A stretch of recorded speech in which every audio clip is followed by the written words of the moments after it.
Deixa eu ajeitar a câmera aqui, né? Porque começar com o bagulho todo torto fica difícil, né, Ana Vitória? Presta atenção.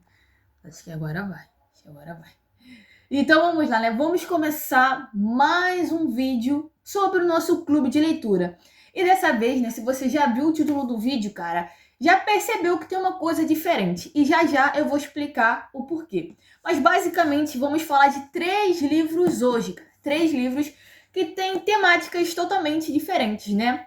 Eu vou apresentar aqui o primeiro, né? Que é Pensando como Einstein. O segundo livro é Conversas Desconfortáveis com o Homem Negro, o Protocolo Russo. E vocês podem observar que são 3 livros totalmente diferentes, né? Com temáticas diferentes, né? Um vai falar sobre doping, outro vai falar sobre essa questão de pensamento. Vamos conhecer um pouco mais a figura de Einstein, né? Sua disciplina.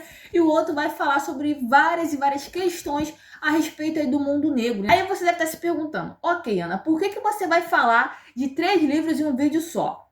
Já que você sempre fala de um livro de cada vez. Gente, nesses últimos meses, eu ganhei livro demais, tá ligado? Ganhei e comprei muito livro. Muito livro mesmo, né? Se vocês viram, né, o clube de leitura especial que eu fiz, né, de 2025, mostrando alguns dos livros que eu tenho, eu mostrei a minha estante, cara. E vocês puderam observar que tem muita coisa. Tem livro ali que talvez eu nem vá ler, tá ligado? E nesses últimos meses também eu acabei lendo muito livro. E assim, né, eu falar detalhadamente de cada um vai demorar muito. Então, assim, é muita coisa. Então, nos próximos vídeos, né, eu vou selecionar sempre 3 livros pra gente conseguir falar e desafogar aí o nosso clube de leitura, até porque tem muito livro bacana que eu comprei, que eu quero falar sobre aqui. Então, cara, vai demorar muito. Se eu for falar um de cada vez, a gente termina lá em 2026 e ainda vai ter coisa à beça pra falar. Então vamos lá, né? Sem muita enrolação, porque esse vídeo aqui talvez fique um pouquinho extenso, mas eu vou tentar abordar os principais pontos de cada livro, né? E dar a minha opinião também. E tentar lembrar de algumas coisas. Até porque, como eu disse, faz muito tempo que eu li esses 3 livrinhos aqui. Então, sem muita enrolação, vamos partir pro vídeo, vamos lá. Eu vou começar com o Protocolo Russo. Ele tem até uma série no Netflix e depois eu fui me atentar quando eu comecei a ler o livro, porque na faculdade de Educação Física, quando eu tava estudando, né, e a gente tava esbarrando ali nessa questão de doping, de tudo mais, nessa questão do esporte, né, como o doping influencia essa questão do esporte, do seu corpo em si, eu acabei assistindo esse documentário. Esse documentário que foi justamente inspirado nesse livro aqui. O documentário se chama Ícaro. Até porque ele foi feito por um atleta amador, se eu não me engano. E ele, conhecendo a história do autor desse livro aqui, né, conhecendo um pouco da história de doping, né, da Rússia e tudo mais. O autor desse livro é um dos caras assim mais brilhantes, vamos dizer assim, da questão do doping, né? Então ele vai ser basicamente o diretor, né, que vai ser responsável por trocar as urinas, né, contaminadas do doping por urinas que não estavam contaminadas, ou seja, maquiando todo aquele sistema de doping, né, muito bem elaborado. Mas voltando ao conteúdo do livro em si, cara, ele vai abordar justamente essa questão do doping na Rússia, né? Desde a União Soviética até, vamos dizer assim, os dias atuais não, porque ele vai parar ali mais ou menos no Rio 2016 e, se eu não me engano, em Tóquio também, nas Olimpíadas de Tóquio. O autor, ele também, né, paralelo a essa questão do doping, né, na Rússia, ele vai contar um pouco da sua carreira profissional, até porque ele vai dizer que ele era atleta amador também de corrida, né, ali do atletismo e tudo mais, e a mãe dele era química, né, na antiga União Soviética. Então ela já sabia mexer com certas substâncias, com certos remédios que ajudavam a potencializar ainda mais essa questão do atleta, né, no esporte, né, o que era totalmente errado e é errado até hoje. Ela acaba injetando, né, uma substância nele, né, quando ele ainda era corredor amador, e aí ele ganha uma grande performance ali no esporte amador. E dali, cara, ele toma gosto por isso, que ali naquele momento abre uma porta, uma janela diferente na vida dele, esportiva e profissional. E futuramente ele vai se tornar químico, se eu não me engano, né, e vai começar a trabalhar nesses departamentos altamente importantes, né, para o esporte russo e soviético na época, né? Porque quando ele começou, né, de fato a sua carreira ainda estava na União Soviética, e ele vai terminar a sua carreira já na Rússia, né?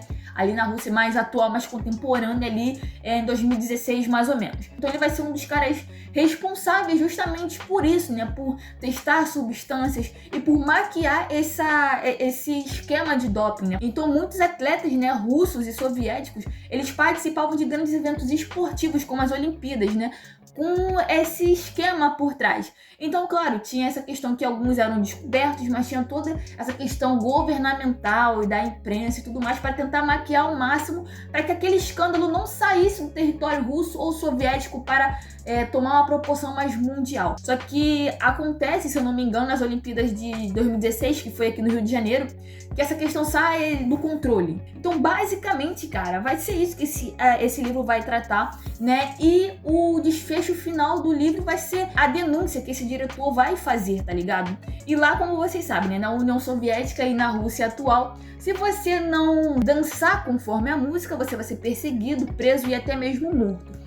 Então, ele começou a ser perseguido, né, quando ele começou a juntar provas, né, porque ele sabia que ele estava correndo risco de vida real. E ele começou a ser perseguido e ele começou a também ter problemas de saúde, o que ajudou ele a se internar no hospital, tá ligado?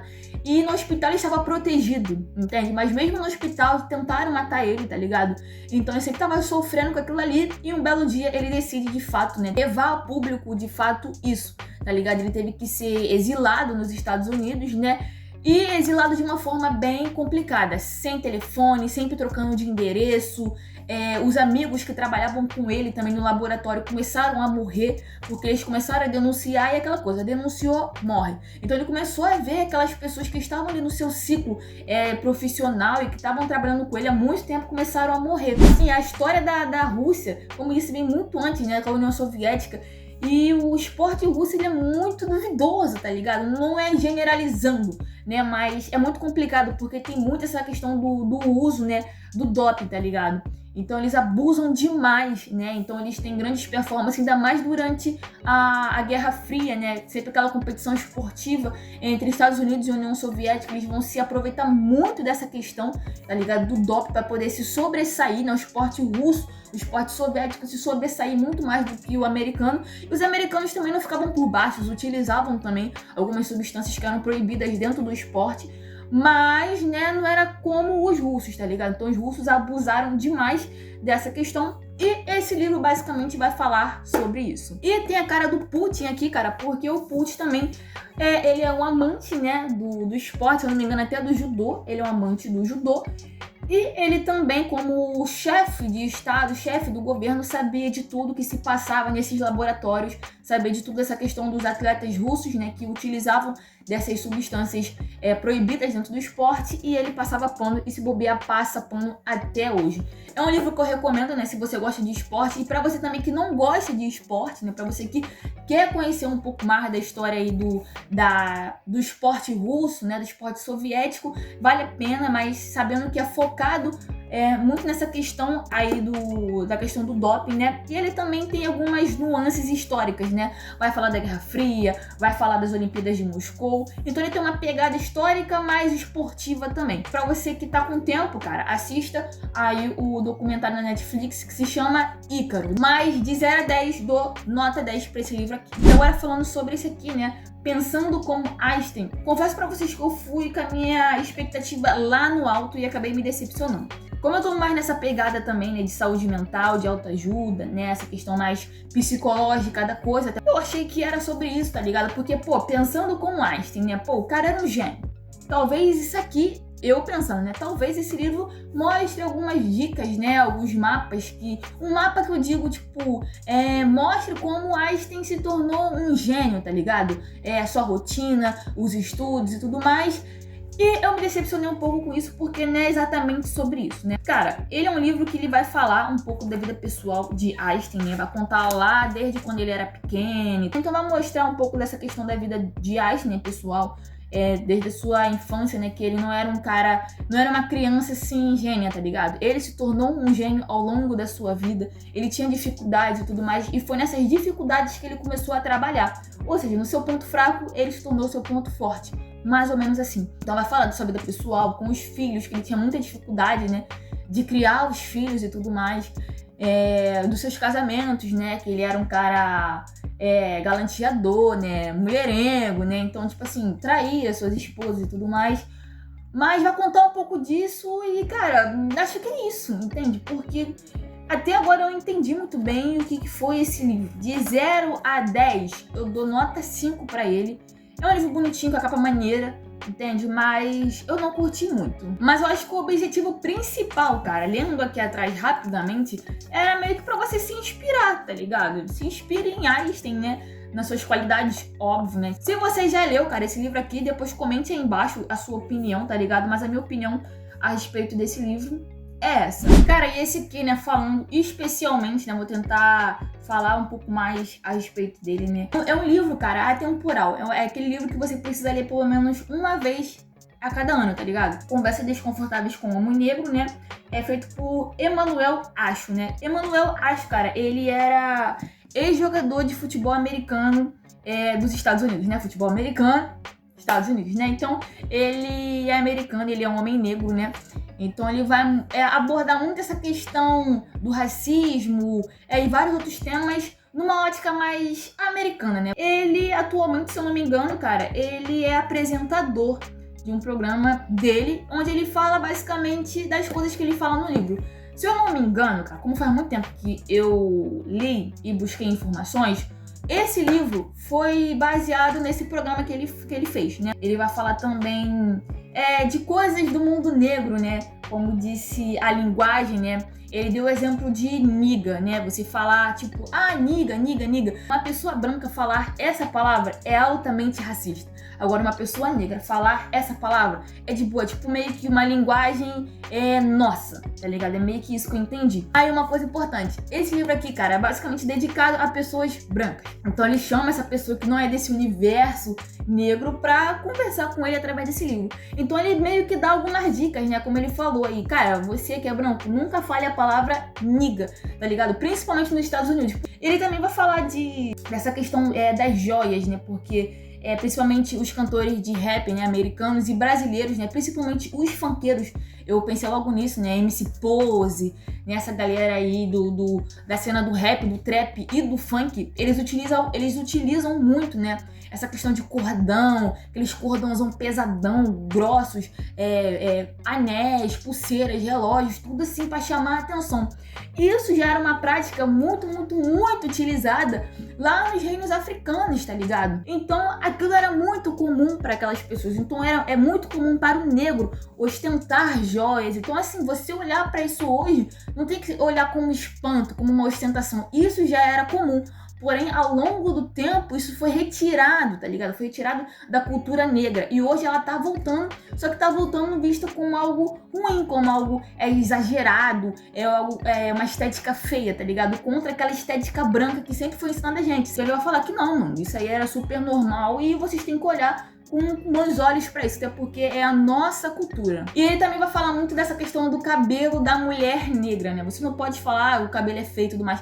Você tem que tratar com carinho, até porque aquilo ali é a coroa dela, basicamente. Eu achei isso, assim, sensacional. Ele vai falar muito disso, né? Até porque de um tempo pra cá, cara, a gente tá começando a se conscientizar mais, mas ainda há uma discriminação muito forte, há um racismo muito forte, né?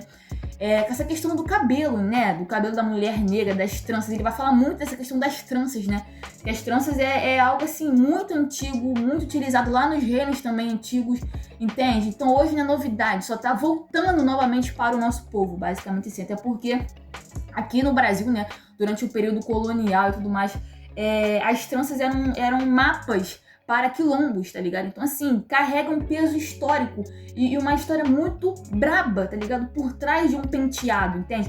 Por trás de um penteado há uma história, há uma resistência, né? Como o Black Power, né? O Black, né? O famoso Black. Aquilo ali era uma identificação, tá ligado? Aquilo ali era uma forma de resistência, uma forma de bater de frente com o sistema, né? Mostrar o seu cabelo como ele é, tá ligado? Como a sociedade falava que não era feio, era errado, as pessoas não. Vamos mostrar que somos lindos, somos bonitos, o nosso cabelo é bonito, nosso cabelo é a nossa coroa. Então ele fala também dessa questão. Ele também vai falar muito dessa questão do privilégio branco, né?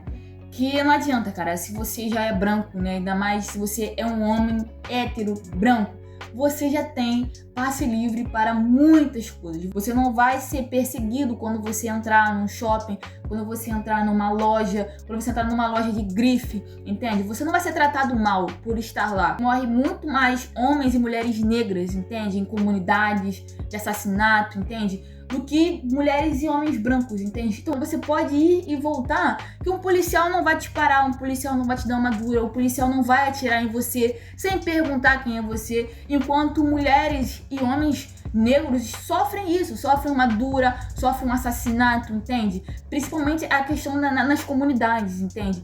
Se você vê, as pessoas que morrem mais na comunidade são pessoas negras, entende? Então ele fala muito dessa questão da violência contra os corpos negros, né? Essa violência não se cessou lá com o fim da escravidão, muito pelo contrário, entende? Muito pelo contrário. A gente ainda continua sofrendo essas violências, essas repressões, tá ligado? Essa questão da escravidão, cara, como eu falei nos vídeos a respeito da escravidão aqui no Brasil, ela tá aí, tá ligado? Temos resquícios da escravidão no Brasil contemporâneo, tá ligado? Temos resquícios, principalmente nas comunidades, tá ligado? Então não é uma coisa que, nossa, acabou, vamos fechar os nossos olhos. Não, ainda há resquícios dessa mazela na nossa sociedade. Ele também vai pegar nessa questão das famílias, né? As famílias negras, né? Aquele pai trabalhador que tem que acordar cedo, tem que sair para trabalhar, a mãe que também acorda cedo, sai para trabalhar, acaba não dando atenção para os seus filhos, né? É aquele famoso exemplo, né? Aquela mãe que trabalha, sei lá, cara, lá, um exemplo nosso aqui, né, brasileiro, carioca, né? Trabalha aqui na Baixada Fluminense, tem que acordar cedíssimo para chegar lá na Zona Sul, sei lá, no Recreio dos Bandeirantes, lá na Barra da Tijuca, para cuidar do filho da sua patroa. Então ela acaba cuidando mais do filho dos outros e deixando o seu filho de lado. E muitas das vezes ela mora numa comunidade onde o crime está muito presente, onde não tem uma perspectiva de vida boa, onde não tem uma realidade boa, onde não tem um investimento à educação bom. Então ela acaba deixando esse filho ali à mercê dessa sociedade, desse estado que não vai protegê-lo, muito pelo contrário, vai até mesmo matá-lo, seu filho, entende? Então ele mostra muito essa realidade das famílias negras. Então, gente, basicamente é isso que esse livro aborda, né? Eu não falei detalhadamente, né, e nem a fundo sobre esses temas, até porque é um vídeo, o vídeo é um resumo, e faz muito tempo também que eu li esse livro aqui, cara. Mas de 0 a 10, eu dou 20 pra esse livro aqui, né? Então vale muito a pena você ler. É um livro, assim, fluido, tá ligado? Que cada tópico ele vai abordar de uma forma maneira, né? Esse livro vale a pena. Esse livro aqui, mais ou menos. E esse livro aqui também vale muito a pena. Então, é isso, tá? Se vocês gostaram aí do clube de leitura, cara, já sabe o que fazer. Deixe o seu like, se você é novo, se inscreva e ative as notificações para não perder absolutamente nada. E se tá com tempo, tá de bobeira, cara, confere lá a nossa playlist do nosso clube de leitura, até porque tem muito livro bacana que eu já falei. E me acompanhe, porque tem muito livro bacana aí pra gente falar ao longo de 2025. Então, os próximos vídeos, né, os próximos 3 vídeos depois desse aqui, talvez eu fale assim, né, de 3 livros logo, pra poder agilizar o processo e depois a gente falar um de cada vez. E é isso, gente. Muito obrigada por assistir até aqui e até o próximo vídeo. Valeu!